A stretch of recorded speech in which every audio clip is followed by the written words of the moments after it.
All right, let's jump right into this explainer. Today, we're unpacking a truly massive technological shift, how AI agents actually function. We are completely moving away from the era of basic prompt and response chatbots, and we're entering the incredibly powerful world of autonomous AI agents. Now, if you follow this space, you already know this isn't just some minor software update. It's a revolutionary leap. We're talking about machines shifting from simply generating text to actively taking over complex, multi-step tasks on our behalf. And to really understand why this matters right now, you just have to look at the money and the numbers. With over $200 billion invested globally in AI, literally every major company is racing to become an AI-driven enterprise. And that race? Well, it's created a staggering demand for 2.3 million AI professionals in India alone. Grasping how these agents function under the hood isn't just a fun tech fact anymore. It's absolutely critical for your survival and your growth in the modern job market. So, here's our game plan for today. We'll start with the shift from LLMs to AI agents. Then, we'll explore how these agents actually think, dive into multi-agent team patterns, and wrap up by defining the 5 specific types of AI agents you definitely need to know about. Okay, Section 1, from LLMs to AI agents. Let's establish our baseline here and figure out exactly why we hit a ceiling with the AI you're probably using right now. You can think of this evolution kind of like the jump from those old, heavy, button-operated cell phones to sleek, modern smartphones. Phase 1 was generative AI, those passive, large language models like standard ChatGPT that write code or essays, but only when you prompt them. Then we leveled up to Phase 2, AI workflows, where the AI could finally connect to specific external tools.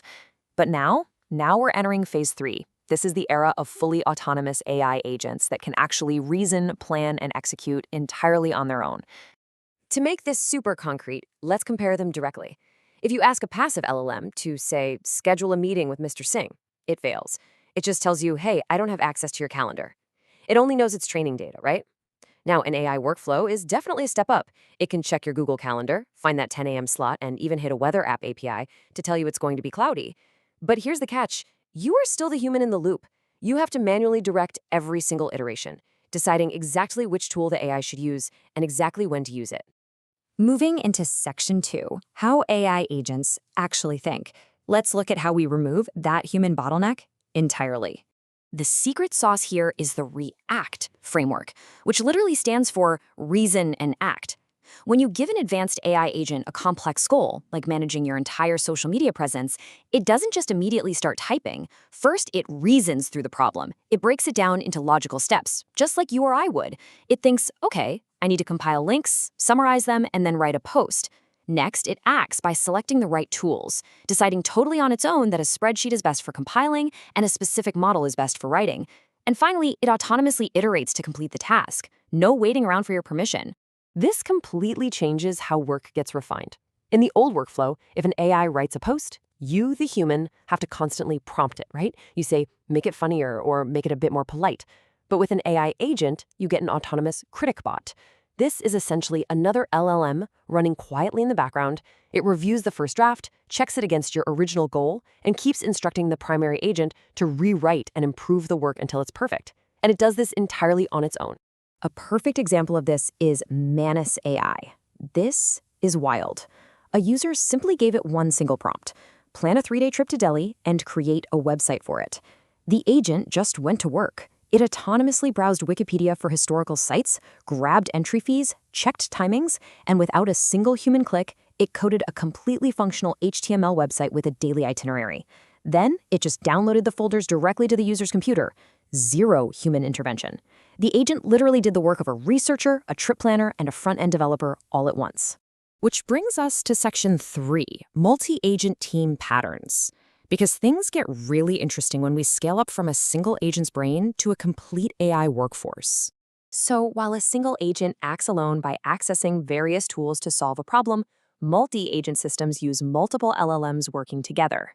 Think of it like a real office environment. Instead of one person trying to do absolutely everything, you have a dedicated writer agent drafting the content and then passing it directly to a dedicated editor agent that checks the grammar and tone. They actually collaborate to get the job done. But how do we organize these AI teams? Well, the first architectural pattern is sequential. This operates exactly like a factory assembly line. Say you're processing documents. Agent 1 extracts the text from a news site. It hands it down the line to Agent 2, which summarizes the data. Agent 2 passes that to Agent 3, which writes the final post, and then Agent 4 saves it to a database. It is a perfect automated relay race. Next up is the hierarchical pattern. If the sequential pattern was a factory, this one is a corporate org chart. Here, a top-level manager AI is given a huge task, like creating a massive business decision report. The manager delegates. It tells Sub-Agent 1 to monitor market trends and tells Sub-Agent 2 to analyze customer sentiment. When they're done, they report back to the manager AI, who reviews the findings and compiles the final executive report. For really complex systems, we use the hybrid pattern, combining both sequential and hierarchical structures. Think of this exactly like a self-driving car. A top-level agent handles the high-level strategy, planning the route, avoiding traffic. Meanwhile, sub-agents are handling the split-second real-time execution, monitoring sensors so the car doesn't hit a tree. There's a continuous feedback loop happening between the layers so the system can adapt dynamically. And finally, we have the asynchronous pattern. In this setup, agents don't wait around for each other. They monitor systems completely independently in the background, and they only trigger into action when they detect very specific conditions. This is absolutely perfect for things like cybersecurity. You have one agent watching network traffic, another scanning code patterns. They just quietly observe until they spot a threat, at which point they instantly jump in and neutralize it. Section 4. The 5 types of AI agents. To truly grasp the capability of these systems, we really need to look at these 5 specific classifications of intelligence. Let's break down this evolution of agent intelligence. At the very bottom, we have the simple reflex agent. No memory, it just reacts. Think of a robot vacuum that only turns when it physically smacks into a wall. Next is the model-based agent. This one actually has internal memory. It remembers the layout of your room. Then we jump up to goal-based agents. You give it a target, like booking a flight to Goa for under 5,000 rupees, and it searches until it achieves exactly that. But the utility-based agent, it takes it a step further. It doesn't just find any flight. It mathematically calculates the best possible outcome by balancing price, departure time, and airline readings. And finally, at the very top, we have learning agents.